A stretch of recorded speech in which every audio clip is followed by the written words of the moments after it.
KNH news 24. Reel star कोमल काळे अटकेत.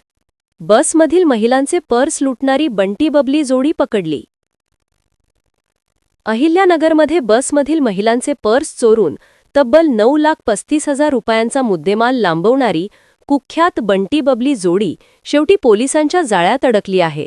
इंस्टाग्रामवर 50,000 followers असलेली रील स्टार कोमल नागनाथ काळे आणि तिचा प्रियकर सुजित चौधर हे दोघे गर्दीच्या एसटी बसमध्ये महिलांचे पर्स लक्ष्य करून सोन्याचे दागिने आणि रोख रक्कम चोरत होते.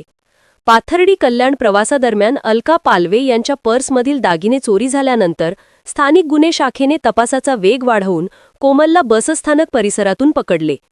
चौकशीत तिने चोरी केलेला मुद्देमाल प्रियकराकडे दिल्याची कबुली दिल्यानंतर सुजितलाही पोलिसांनी ताब्यात घेतले. दोघांकडून iPhone 17 pro max, Oppo mobile, 6.5 तोळे सोनं आणि रोख रक्कम असा एकूण 9,35,000चा मुद्देमाल जप्त करण्यात आला. या जोडीनं आणखी 2 चोरींची कबुली दिली असून दोघांवर यापूर्वीही अनेक गंभीर गुन्हे नोंदणी आहेत. बस प्रवासादरम्यान अनोळखी व्यक्तींवर विश्वास न ठेवण्याचे आणि मौल्यवान वस्तू सुरक्षित ठेवण्याचे आवाहन पोलिसांनी नागरिकांना केले आहे. KNH न्यूज 24 साठी इनायत अत्तार, अहिल्यानगर.